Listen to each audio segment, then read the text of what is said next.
ভাইরে ভাই, যে শীতটা পড়ছে শীতের কথা আর কি বলবো। শীতের মধ্যে না কোনো কাজ করতে ভালো লাগতেছে, না খাইতে ভালো লাগতেছে, না কাঁথা কম্বলের মধ্যে থেকে বের হইতে ভালো লাগতেছে। মন চাইতেছে সারাদিন আমি কম্বলের মধ্যেও থাকি।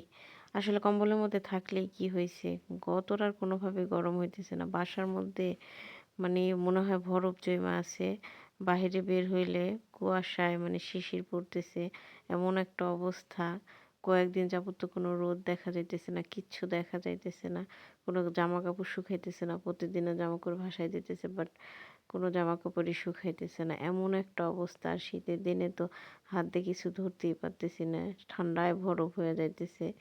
তো রান্না করব লাউ, এর জন্য গিয়ে আমি লাউটা সুন্দরভাবে আস্তে আস্তে ছুলে নিলাম। আর তোমরা কে কে লাউ খেতে পছন্দ করো? শীত যেহেতু পড়ছে, একটু লাউ খেও, সবজি খেও। আর আমি আমার কথা যেটা বলতেছিলাম, তো অসুস্থ, তো এর জন্য আর কি মন চায় না কিছু করতে। আর যেহেতু ফেসবুকে কাজ করি, ভিডিও তো করতেই হবে। তাই ভাবলাম যে লাউ কাটার ভিডিওটাই করে ফেলি, যে আমি কিভাবে লাউ কাটি তোমাদের সাথে সেটা শেয়ার করি।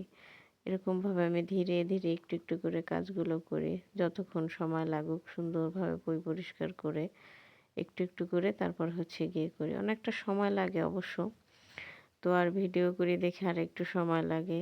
তো ফেসবুকে কাজ করলে ভিডিও তো করতেই হবে, তা না হলে আমি কি আপলোড দিব।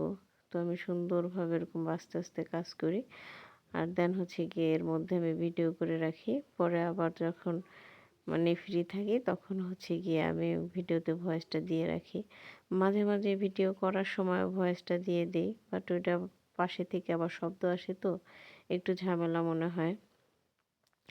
আমি ধীরে ধীরে কাটতেছি। আর এখন ভাবতেছি যে আমি এত ধীরে এত স্লোলি কাজ করি, এটা এডিট করে স্পিড বাড়িয়ে দিলে তো অনেকটা চালু হতো।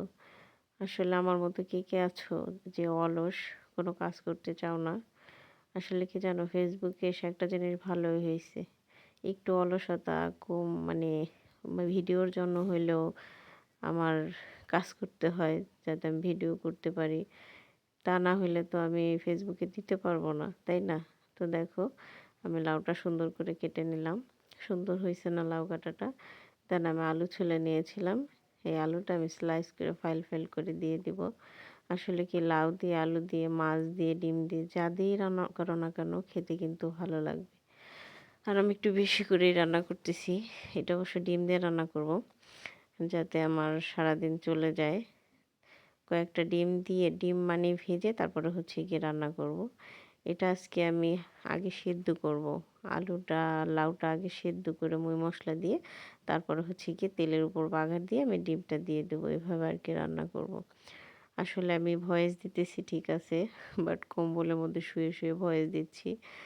ভয়েসে কেমন আসবে জানি না, বা কেমন শোনা যাবে সেটাও জানি না। তো ভুল ত্রুটি হলে তোমরা অবশ্যই ক্ষমার দৃষ্টিতে দেখবে, কারণ এখানে আমরা সবাই ভাই বোন, একে অপরের বন্ধু। সবাই সবাইকে আমরা সাপোর্ট করব। সাপোর্ট না করলে কখনো এইখানে আমরা সফলতা অর্জন করতে পারবো